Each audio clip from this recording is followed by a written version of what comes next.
Hiyo ni mamlaka. Hiyo ni mamlaka. Hiyo ni mamlaka katika jina la Yesu. Amen.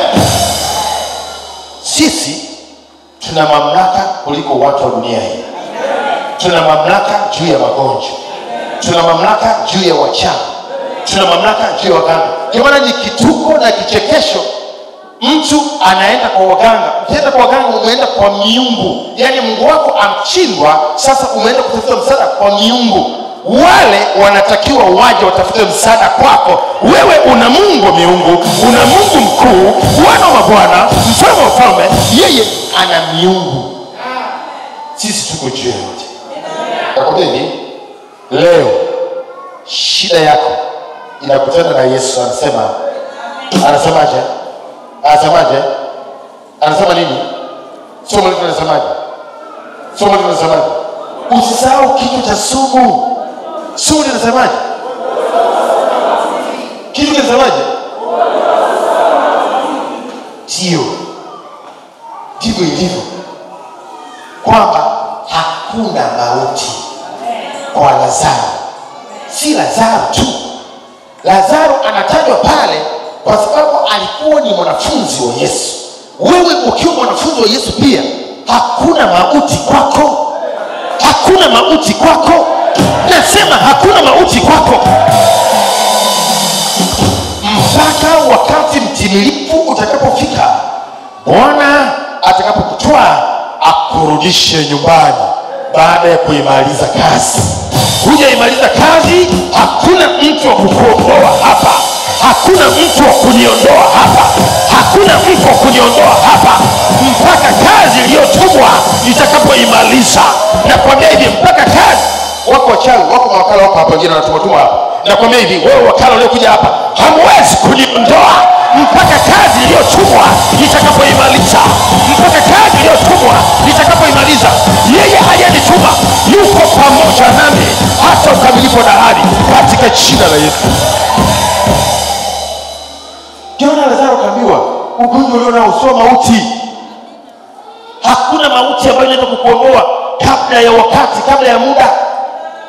Utaondoka kwa wakati wake na kwa muda wake, lakini sio mauti, sio tatizo lingine.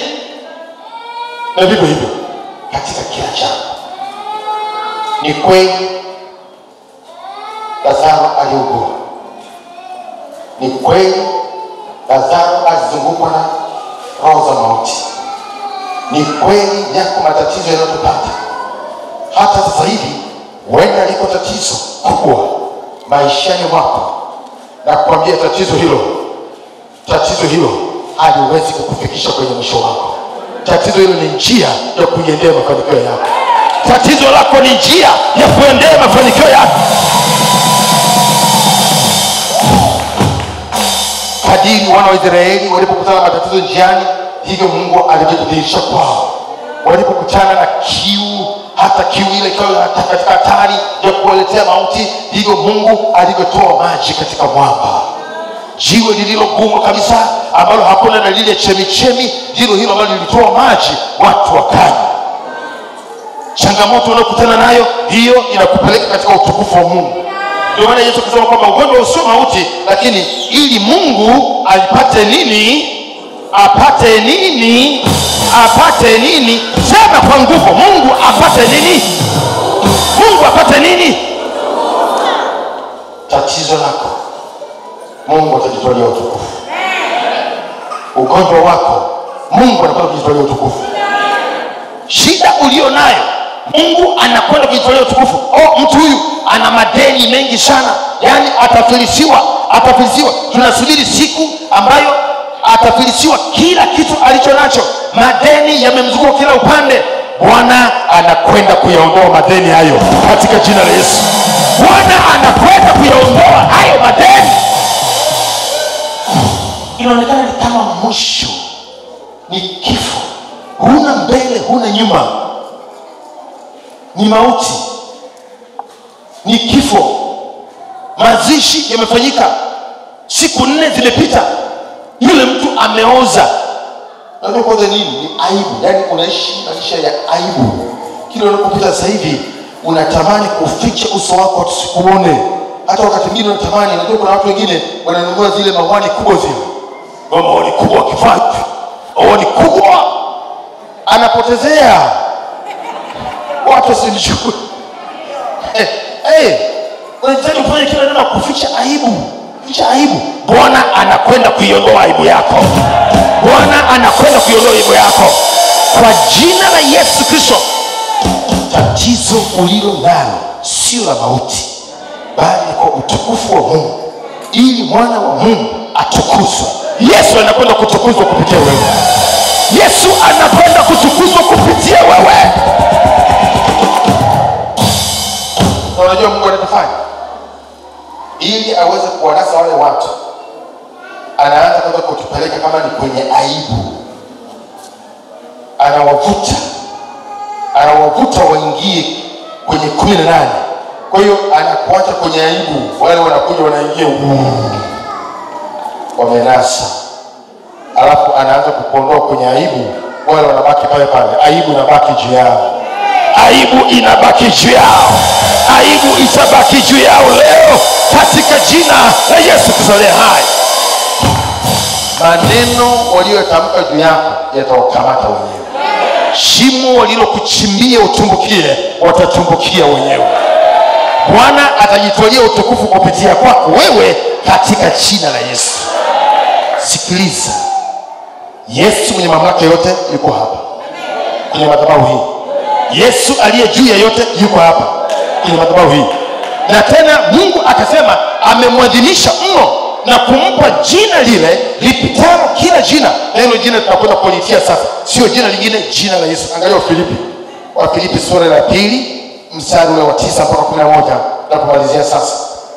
Wafilipi sura ya 2 mstari wa 9 mpaka mstari ule wa 11. Kwa hiyo tena Mungu alimwadhimisha mno akamkirimia jina lile lipitalo kila jina, ili kwa jina la Yesu kila goti lipigwe, la vitu vya mbinguni na vya duniani na vya chini ya nchi, na kila ulimi ukiri ya kuwa Yesu Kristo ni Bwana, kwa utukufu wa Mungu Baba. Haleluya, haleluya, haleluya, haleluya. Jina la Yesu, jina lipitalo kila jina. Ndio maana kwa jina la Yesu leo magonjwa lazima yatoweke. Vilema wanatembea, vipofu wanaona, viziwi wanasikia, wagonjwa wanaponywa, waliofungwa wanafunguliwa. Leo ni siku ya kufunguliwa, leo ni siku ya kuponywa, leo ni siku ya mauti kuvuliwa kwako, uvuli wa mauti uliokuwa umekuzunguka. Mchungaji, kwa hiyo mimi yani unaota kabisa nimekufa. Alafu mtoto nimekufa, yani naona kabisa watu wamekuja pale nyumbani, kwenye mji nyumbani pale wanalia. Eti jeneza langu limewekwa pale mbele. Sasa unaangalia tu unalia pale. Yani nimeota leo. Na ndio njozi zinaanza kufuatilia. Njozi za kufa. Njozi za kufa watu wengine, ndugu zako. Njozi za kufa wewe mwenyewe. Mauti ndio ambayo inakuzingira wakati wote. Leo tunakwenda kuzivua roho za mauti kwa jina la Yesu Kristo hai. Leo tunazivua. Wako watu ambao wanaandikiwa kufa sio na Mungu, ila na mashetani. Mashetani yanawaandikia watu kufa, na zikifika tarehe za kufa watu wanaanza kuugua, wanaanza kuwa na hali mbaya. Na wengine ni jambo linalojirudia kila mwaka, mwezi fulani, tarehe fulani au wiki fulani, wanajua kwamba hizo ni wiki mbaya kwao, ni mwezi mbaya kwao, labda ni mwezi wa matambiko kule nyumbani, au ni mwezi wa mambo fulani ya miungu kule nyumbani na vitu kama hivyo. Leo roho za mauti tunakwenda kuzikatilia mbali, tunakwenda kuziharibu. Roho za mauti kwenye maisha yako, eneo lolote. Sisi tumesema hivi, familia hii haitafanikiwa hata uende wapi, hata ufanye nini, haitapata lolote, hamtapata lolote kabisa. Wameachilia roho za mauti kwenye maisha yao. Watu wanakufa, na wakati mwingine unaona kabisa wanakufa kwa ratiba maalum. Alikufa huyu mwaka huu, mwaka uliofuata fulani, miezi ni ile. tena kwa utaratibu wa kuzaliwa, kwa utaratibu wa nyumba fulani. Sikiliza, hizo roho za mauti leo, Yesu anasema magonjwa hayo sio mauti, nyumba hizo sio kwa mauti, watu sio kwa mauti, maisha sio kwa mauti. Leo mauti zinafutwa kwa jina la Yesu. Wewe utasimama, sehemu yako ni kupeleka ujumbe kwa Yesu. Upeleke ujumbe kwa nani? Upeleke ujumbe kwa nani? Kwa Yesu. Peleka ujumbe kwa Yesu. Akwambie Yesu, mimi nimeziamini habari zako, nimeziamini habari zako. Kama ulivyomwambia Lazaro kwamba ugonjwa huu sio mauti, hata mimi tatizo langu sio la mauti, linakoma sasa kwa jina la Yesu. Kwa njia ile ile lilitokea, kwa njia hiyo hiyo linapotea kwa jina la Yesu. Tolea hai. Amen. Hadi pale ndipo simama juu. Simama juu. Simama juu. Ugonjwa sio mauti, sio mwisho. Hapo ulipofikia sio mwisho. Yesu anaanzia hapo. Yesu anaanzia hapo. Sehemu yako kama Mariamu na Martha walivyopeleka ujumbe kwa Yesu, Yesu akatoa tamko la mamlaka, ugonjwa huu sio mauti.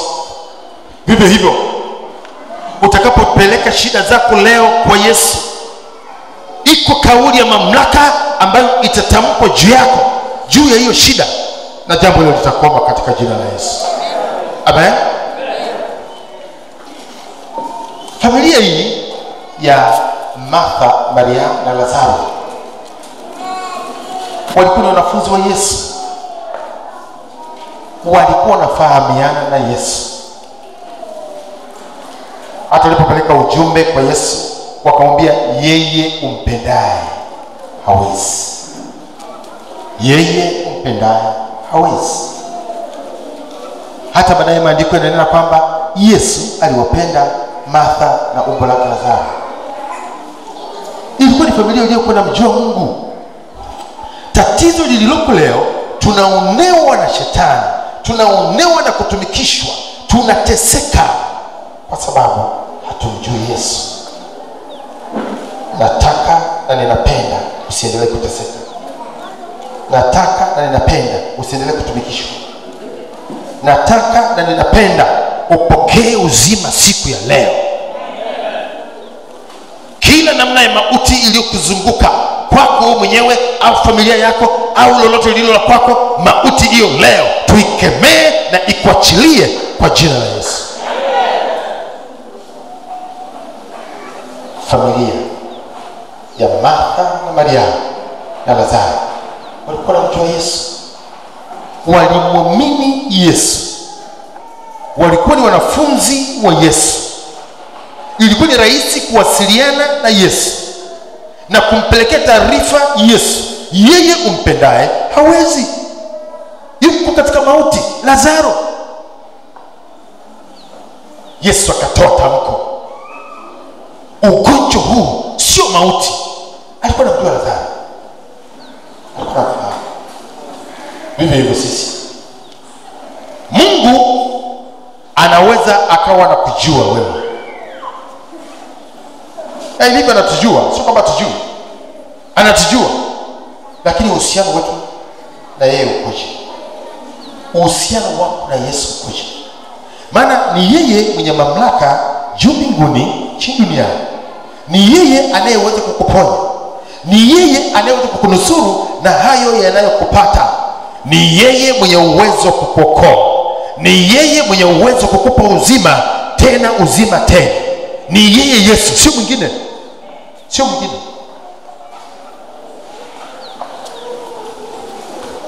Tengeneza uhusiano wako na yeye kwanza, ili tunapokwenda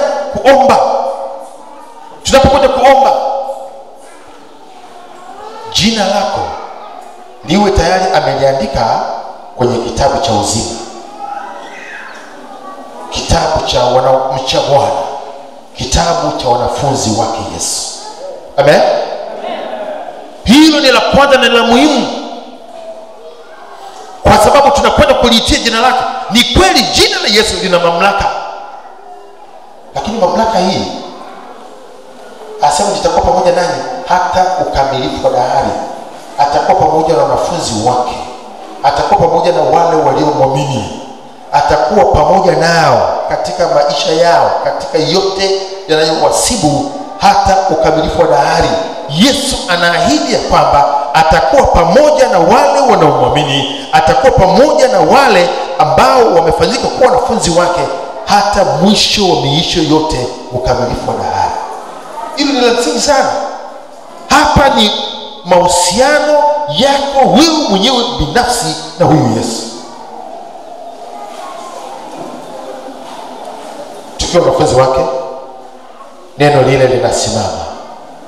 Neno lile alilomwambia Lazaro linasimama kwangu, litasimama kwako pia. Ugonjwa huu sio mauti. Na shetani hawezi kubisha kwa sababu wewe ni wa Yesu. Anaweza kubisha ikiwa wewe ni wa upande mwingine. Unawezaje kusema ugonjwa huu sio mauti? Mbona huyu ni wa kwangu? Mbona huyu ni rafiki yangu mimi?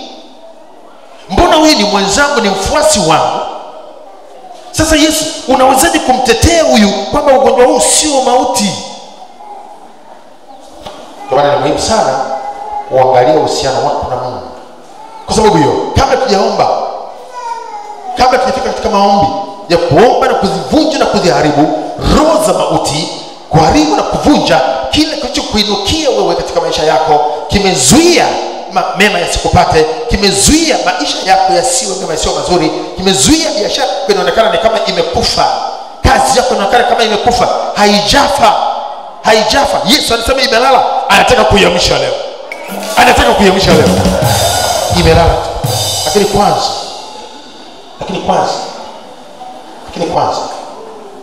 tengeneza uhusiano wako na Yesu. Tengeneza uhusiano wako na Yesu. Yesu anajiita kuwa ni nuru.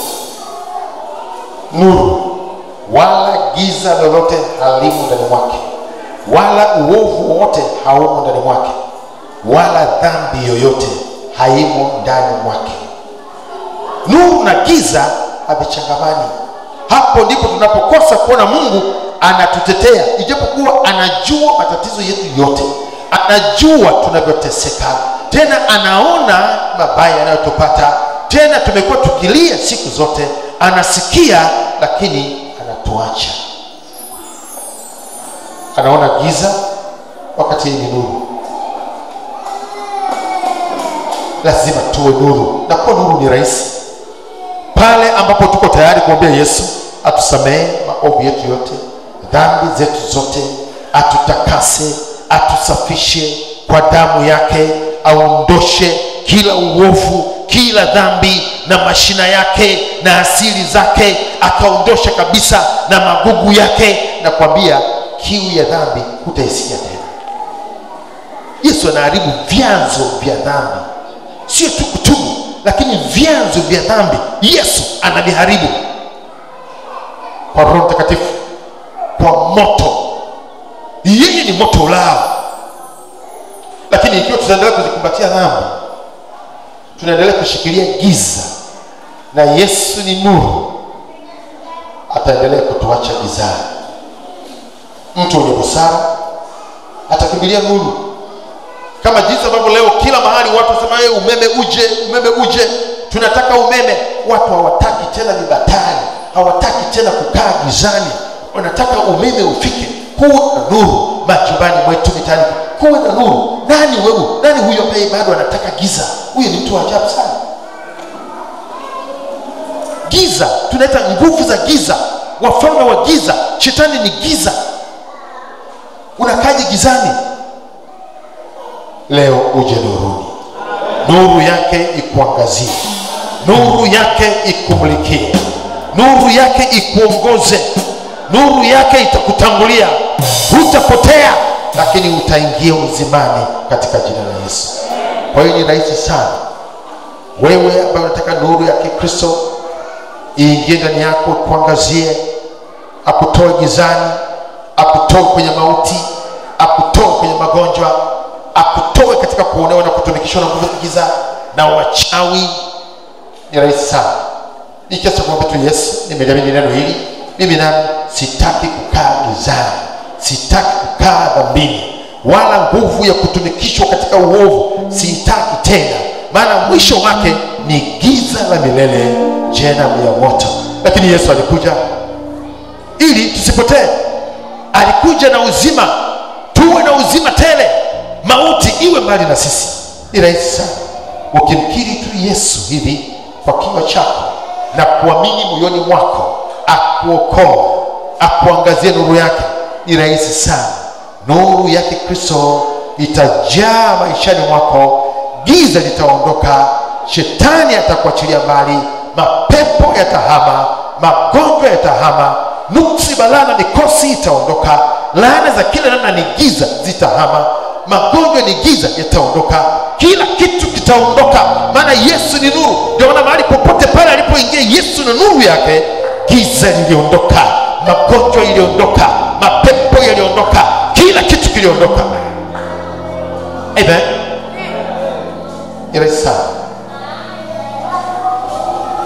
Wewe ambaye unataka nuru ya Kristo ingie maishani mwako, nyosha mkono, mimi nitakuombea, nitakuongoza, nitakuomba. Nyosha mkono wako. Nuru ikiingia, kila kitu is over. Nyosha mkono wako. Nyosha mkono tu. Tusimame wote sasa hivi. Sasa hivi simama wote, kule kwetu mkaa, simama. Ni wakati leo muhimu sana sana. Roho Mtakatifu yuko kazini sasa, ataka kukamilisha hii kazi. Simama, simama, usikae. Shetani asikujanjie. Ni wakati mzuri. Bwana anakwenda kukamilisha ujumbe huu kwa matendo. Nyosha tu mkono wako wewe ambaye unataka nuru yake Kristo iingie maishani mwako, uwe nuru. Mtu akiwa na nuru, ukimwangalia usoni, ana nuru, ana afya, ana uzima, ana amani, ana furaha. Yesu Kristo akiachilia nuru yako, utabaki vizuri. Sogea hapa ulipo sasa, nataka nikuombee nuru yake Kristo iingie maishani mwako. Njoo hapa. Sogea hapa, sogea hapa. Umenyosha mkono wako, nuru ya Kristo iingie maishani mwako. Sogea. Sogea hapa. Mungu akubariki sana. Weka msaada. Mungu akubariki sana. Mungu akubariki. Unahitaji nuru yake Yesu iingie maishani mwako. Usiwe giza. Ukiwa giza, walio wa gizani watakaa maishani mwako, watakutumikisha, watakutesa.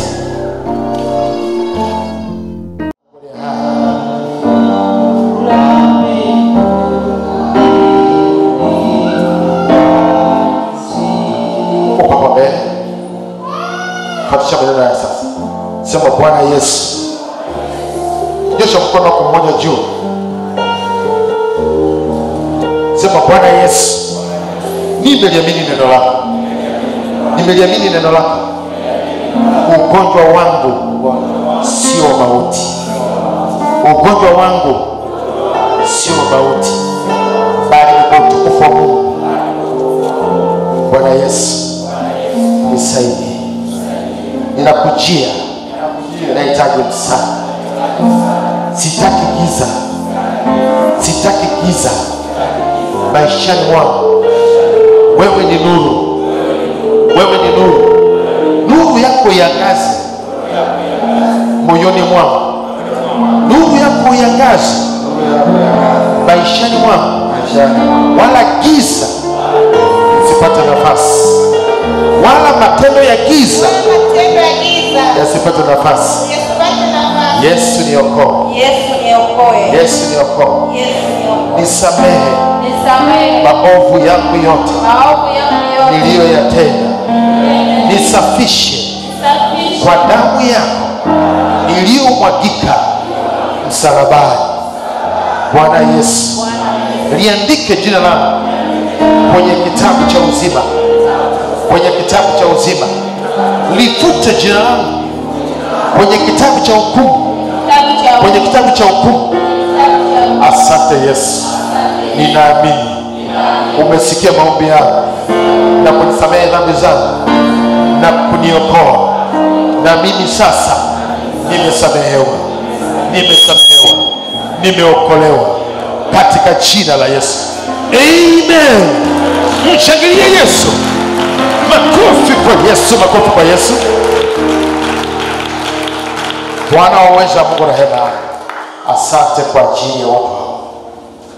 Wamelisikia neno, wameamini, na tena wamekiri kwa imani kwa vinywa vyao ya kwamba wewe una msaada katika maisha yao. Maana ulimsaidia Lazaro ambaye si tu kwamba alikuwa mgonjwa, lakini mauti ikawa juu yake, akafa, akazikwa siku 4 kaburini. Yesu ilipokuja Bethania, nuru yako ilipoangaza, Lazaro alikuwa gizani katika mauti, alifufuliwa. Bwana waweza kurehema, wafufue watu hao ambao wamesikia neno lako siku ya leo. Fufua nafsi zao, fufua roho zao, fufua maisha yao, wafufue wao. Wenda mauti kwa namna moja au nyingine iliingia katika maisha yao, lakini wewe ukasema ugonjwa huu sio mauti, bali kwa utukufu wa Mungu. Mungu rehema, wewe sasa utukuzwe, wewe ujitwalie utukufu katika yale yote ambayo adui aliinuka juu ya maisha ya watu hao. Bwana, jitwalie utukufu sasa. Watu hao kugeukie wewe, wakuchue, waishi katika wewe Kristo aliyeokoa, wakuadhimishe katika maisha yao, wakuinua, kutukuza, wakusifu na kukuabudu katika jina la Yesu. Amen.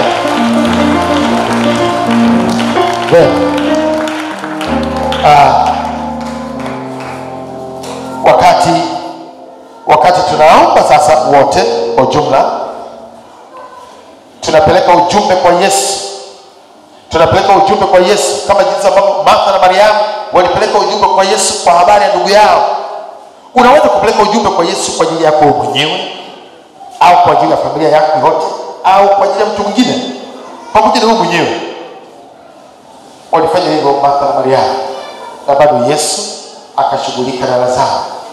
Kwa hiyo wakati huu tunaomba, mwambie Yesu lolote lile ambalo kwako unaona ni mauti, unaona ni mauti, ni ugonjwa, ni nini? Familia, ndoa, biashara, kazi, watoto, afya yako, ni nini umekongoroka? Pale ulipoishia ndipo Mungu anaanzia. Anataka kuamsha hicho kilicholala leo, anataka kufufua hicho kilichokufa leo. Ni nini? Basi muda mfupi twende katika maombi. Omba, mwambie Yesu, nimesikia hili neno, nimeliamini kwamba kwako kuna uzima, kwamba ugonjwa nilionao, shida nilionayo, matatizo nilionayo sio mwisho, uko mlango wa kutokea, uko mlango wa kutokea. Utaomba namna hiyo, Yesu atakuelewa. Yesu anajua hata sasa. Kabla wewe endelea kupeleka ujumbe, mweleze kwa muda mfupi, alafu tunakwenda kuomba. Haya, mweleze Yesu ujumbe wako. Mweleze Yesu ujumbe wako. Mweleze Yesu ujumbe wako. Mweleze Yesu ujumbe wako. Martha na Mariamu wakapeleka ujumbe kwa Yesu. Wakapeleka ujumbe kwa Yesu. Unao ujumbe? Unao ujumbe kwa Yesu leo? Unao ujumbe kwa Yesu leo? Ni juu yako mwenyewe, ni juu ya nani? Ni juu ya nani? Unao ujumbe kwa Yesu leo? Mweleze. Mweleze. Na wewe ambaye unanifuatilia YouTube, unao ujumbe kwa Yesu? Mweleze katika jina la Yesu. Sasa sikiliza, watu ambao wanasumbuliwa na hizo roho zote ambazo zinazungumza habari zake, sio kama tusogee nyuma kidogo, usiende kule nyuma, tuke tu nyuma kidogo. Nataka tuende kwa utaratibu ambao nitauelezea hapa. Watu ambao wanaotaota ndoto za kufa na anajisikia kufa. Mtu ambaye anasikia kufa, huwezi kufanya jambo lolote lile la maana. Umecheka tamaa. Kila siku inayoibuka unashangaa, unaota kufa. Aidha ni wewe mwenyewe unakufa, uko kwenye mazishi, ndugu zako wamekufa, unaota tu maiti, watu waliokufa, unaongea nao, hao ndio wanakujia, unaongea nao. Nataka hao wasimame mstari wa mbele kabisa. Mbele kabisa hapo walipogea nyuma, mtu namna hiyo yuko. Umekuwa na mawazo ya kujitia kitanzi, taka kujinyonga, au umejaribu kujinyonga mara moja au mara ngapi? Umeshakunywa dawa, kunywa sumu, au unawaza kunywa sumu. Njoo. Yale yanayokukabili na kutibu, unasema ni heri nife. Ni heri nife. Njoo hapa. Soma. Umejaribu kufanya hivyo? Fanya. Wewe ambaye unasikia kuua, wewe unataka kuua, ndani wako kuna msukumo mkubwa wa kuua, kwamba si unataka kumuua nani, sijui wewe mwenyewe unajua, lakini imefika mahali fikra zako unasema nafikiri ni heri niue, nataka kuua. Hizo ndio roho za mauti. Njoo hapa mbele. Umeisha koswa na ajali, sio mara moja. Umekuwa kinusurika kufa kidogo tu, na unashangaa jambo hilo limetokea mara ya kwanza na lisha kutokea tena. Umenusurika yani kidogo, na umekuwa ukishangaa kwamba kwa nini hali imekuwa ikipata. Njoo. Umenusurika na ajali sio mara moja, mara kadhaa. Simama.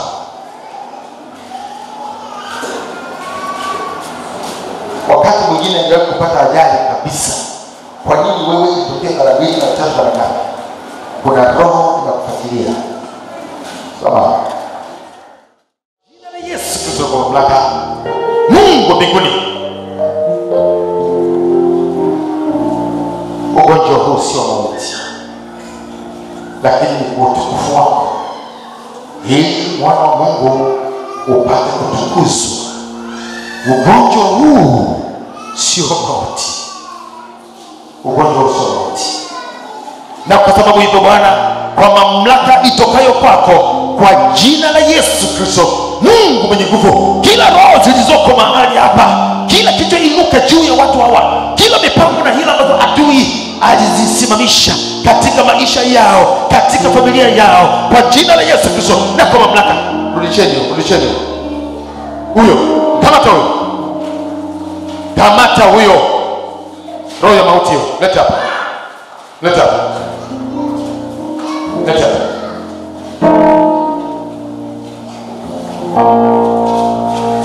Tunashughulika na vitu vya kweli kwa jina la Yesu.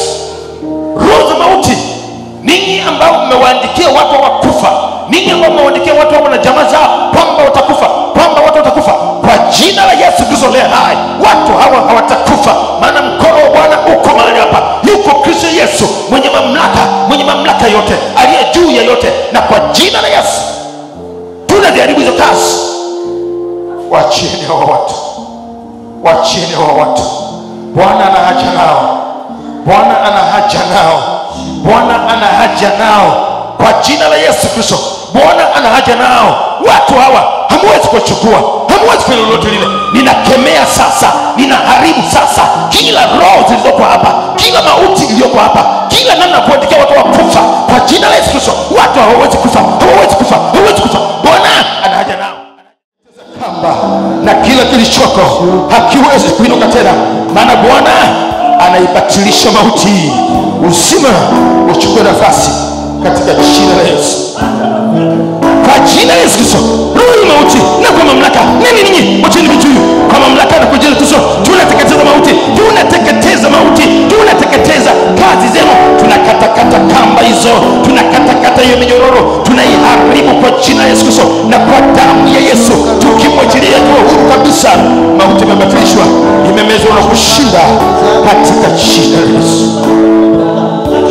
Kwa jina la Yesu Kristo, roho ya mauti na nini ambao mmekuja kwa bitu kwa mamlaka aliye nayo juu yake mwenyewe, juu ya wazazi wake, juu ya ndugu zake, juu yake mwenyewe, ukoo wake, kwa jina la Yesu Kristo, roho ya mauti katika kila eneo la maisha yake ninakubatilisha. Ninakatakata roho za mauti, ninakatakata kamba za mauti, ninakatakata minyororo ya mauti. Moto teketeze, moto. Roho za mauti kwa jina la Yesu Kristo, na kwa mamlaka roho za mauti, roho za mauti ni ambazo kwamba tutamuua. Hamwezi. Tunateketeza, tunaangamiza. Moto. Tunakata kamba zenu, tunakata minyororo yenu, tunaharibu kazi zenu. Moto wa Bwana juu ya mauti kwa jina la Yesu. Nani ninyi? Mauti kwa jina la Yesu Kristo, mwachilieni huyo. Tunajiharibu roho za mauti leo, tunaziteketeza roho za mauti. Mwachilieni roho za mauti kwa jina la Yesu.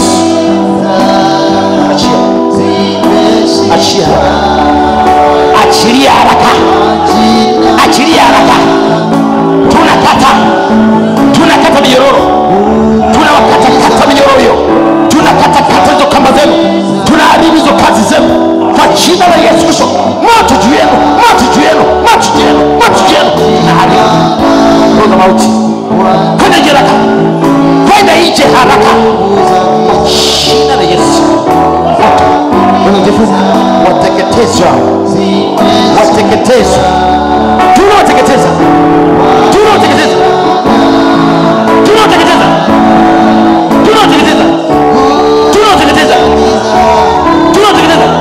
Kwa jina lipitalo majina yote, jina la Yesu.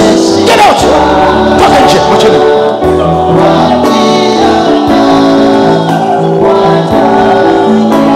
Kwa jina la Yesu.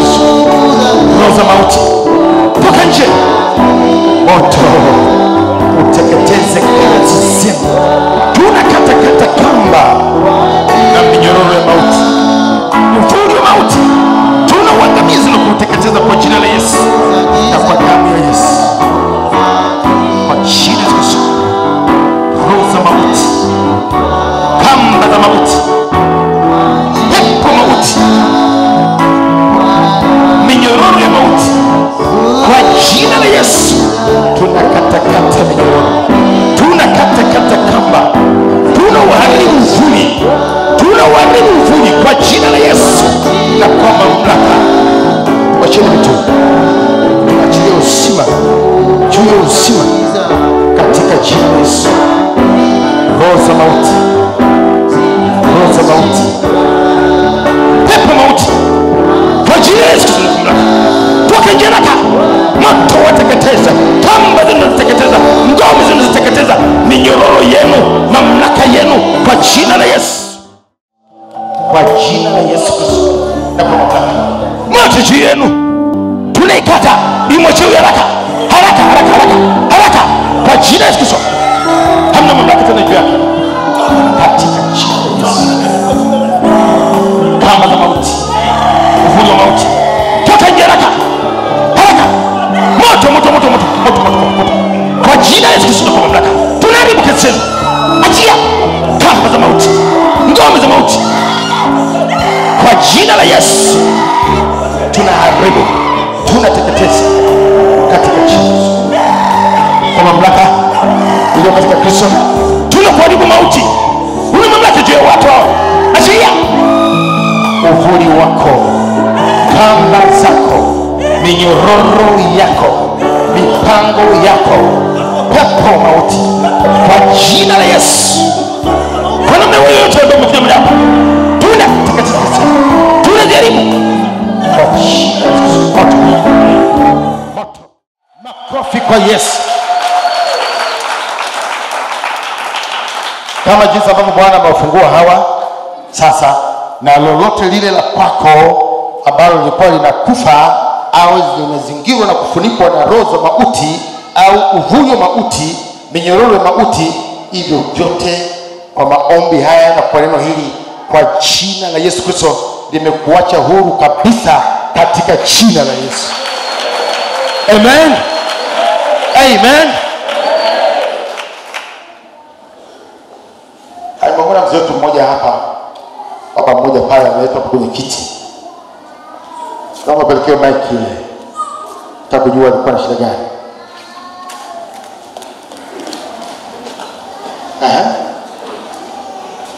Huyu hapa. Baba unaweza kuongea? Nataka kuongea. Ndio. Mimi nataka kukueleza kwenye sikio. Ndio. Sikio lile lilikuwa kama linapata maji. Tukio gani? Sikio ya kushoto. Sikio. Kama linapata maji. Kama ilikuwa limeingia maji. Mara baadaye nikaanza kutapika. Nikaanza kutapika. Mwili ukaishiwa nguvu, nikashindwa kuweza kutembea mwenyewe, nikawa nataka kushikwa na watu. Ndio. Ilikuwa ni lini? Lakini kipindi cha nyuma kidogo nilishapata ajali ya gari, niligongwa na gari. Ndio. Nimepitia siku mingi nikapata tatizo la figo. Baada ya kupata figo nikapata ajali ya gari. Nikavunjika mguu wa kushoto. Wewe huyo? Mimi. Sasa hivi tena nimekuwa ni kitu kingine kipya kimeibuka. Kichwa? Kitu kipya kimeibuka. Ndio. Nini? Ndio sikio na kuishiwa mwili kama kuparalyze. Unasikia mwili kama una paralyze? Ndio. Baada ya mambo yote hayo kutokea, sasa unasikia mwili ni kama una paralyze. Ndio. Nimeenda hospitali. Wanafanya vipimo vyote wasema hatuna tatizo lolote. Ndio. Unaitwa nani? Naitwa Emmanuel. Ndio. Wewe nyumbani ni wapi? Nyumbani Tanga. Ndio. Okay. Sasa ndio. Hizo ni nguvu za giza. Amen. Nasikia vizuri? Nakusikia. Hizo ni nguvu za giza. Amen. Umemwamini Yesu? Nimemwamini Yesu. Umetoa maisha yako kwa Yesu leo? Nimetoa maisha yangu kwa Yesu. Okay. Sasa liamini neno hili ambalo mimi nataka nikueleze sasa hivi. Sawa. Liamini neno hili na baada kuliamini lifanyie kazi. Ndio. Vile kama alivyoambiwa Lazaro. Alipopelekea ujumbe Yesu ndugu zake Lazaro. Akasema ugonjwa huu sio wa mauti, bali ni kwa utukufu wa Mungu. Amen. Ndilo ilivyo. Ndio. Na wewe tatizo lako vile sio la mauti, bali ni kwa utukufu wa Mungu. Amen. Umekujaje hapa leo? Umefikaje hapa? Hapo kwa mtu alipanda simu, anaendelea. Na kwa marafiki alikuwa anakuwa kama kuchai. Nimekukumbuka. Wewe ndio ndugu yake Lisa? Ndio. Ambaye alikuwa ananipigia simu anasema kwa Buguruni? Mimi. Ndio wewe? Ndio mimi. Okay. Wako ambao wanakumbuka Lisa. Tunamfahamu Lisa? Lisa ambaye aliletwa kwa kama kichaa kabisa ndugu zake. Na mama yake akasema, mchungaji, huyu binti tunahangaika naye kila mahali, muda mrefu tumeshindwa. Tumeambiwa kwamba hapa anaweza kupona. Sasa mimi namwacha hapa, akipona wa kwako. Mimi sina shida naye tena. Akaniachia hapa na yule mama hakurudi tena. Mpaka Lisa amepona, ameenda kumtafuta mwenye mama yake pale. Sasa huyo Lisa si wana ndugu sifahamu. Hapo mnafahamiana tu. Tunaangalia na nyumba zetu. Mnaangalia na nyumba kule Tanga. Huyo Lisa sasa ndiye aliyempigia simu huyu baba huko. Akamwelekeza, akampa na namba zao. Nimewahi kumhudumia kwenye simu kama mara 2, siku kama 2. Alafu baadaye nikamwelekeza kama anaweza aje hapa kanisani. Kwa tuje kuonana. Kumbe ni wewe na leo umekuja hapa. Amen. Imani yako ni kubwa. Amen. Kama umeweza kutoka Buguruni umekuja mpaka hapa kwa sababu tu umesikia habari za Yesu. Sasa huyu Yesu ambaye umesikia habari zake ndiye yeye ambaye anakuambia ugonjwa ulio nao sio mauti. Amen. Ugonjwa ulio nao sio mauti. Amen. Na kama alivyosema akawaambia wanafunzi wake, Lazaro amelala, twendeni tukamwamshe. Na mimi ninakuamsha sasa kwa jina la Yesu. Amen. Na mimi ninakuamsha sasa kwa jina la Yesu. Kwa jina la Yesu Kristo wa Nazareti. Ninakuamuru sasa, simama. Unaitwa nani? Emmanuel. Emmanuel, kwa jina la Yesu simama juu. Simama tu Emmanuel. Tembea Emmanuel kwa jina la Yesu. Tembea. Tembea. Tembea mwenyewe. Tembea Emmanuel. Kwa jina la Yesu tembea. Kwa jina la Yesu tembea Emmanuel. Kwa jina la Yesu tembea Emmanuel. Bwana anakuponya. Bwana anakuponya. Bwana anakuponya. Bwana anakuponya. Kwa jina la Yesu Kristo. Makofi kwa Yesu. Makofi kwa Yesu. Makofi kwa Yesu. Makofi kwa Yesu. Mshangilie Bwana. Haleluya. Haleluya. Haleluya. Haleluya. Haleluya. Haleluya. Geuka tena Emmanuel. Njoo, endelea hivyo hadi unavyotembea. Miguu inatoa nguvu. Miguu inatoa nguvu. Miguu inatoa nguvu. Ametenda maajabu nami siwezi kueleza. Siwezi kueleza. Siwezi kueleza. Ametenda maajabu nami siwezi kueleza. Siwezi kueleza. Ametenda maajabu nami siwezi kueleza. Siwezi kueleza. Siwezi kueleza. Ametenda maajabu nami siwezi kueleza. Ametenda maajabu Bwana Yesu. Ametenda maajabu nami siwezi kueleza. Siwezi kueleza. Siwezi kueleza. Ametenda maajabu nami siwezi kueleza. Haleluya. Haleluya.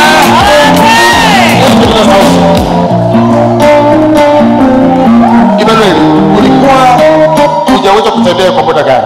Mwezi mmoja na nusu. Mwezi mmoja na nusu. Ndio kitandani. Uko kitandani? Ndio. Leo ndio unatembea? Ndio natembea. Umekuja na nani leo? Nilichukua bodaboda tu. Uchukua bodaboda? Amina. Umekuja mwenyewe? Amina. Peke yako? Mtu huyo ana imani ya ajabu. Amen.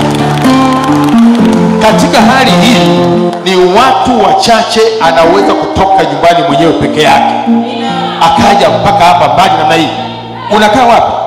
Buguruni. Buguruni. Amina. Kwa nini hakuna mtu ambaye amekuleta Emmanuel? Ndugu yangu ndio kutanga. Ndugu zako kutoka Tanga? Ndio. Hapa huko mwenyewe? Niko mwenyewe. Mwenyewe kabisa? Mwenyewe kabisa. Bwana amekuhurumia, amekuponya. Haleluya. Tembea kwa tusikize Emmanuel akakaa. Mshangilie Bwana zaidi. Haleluya, haleluya.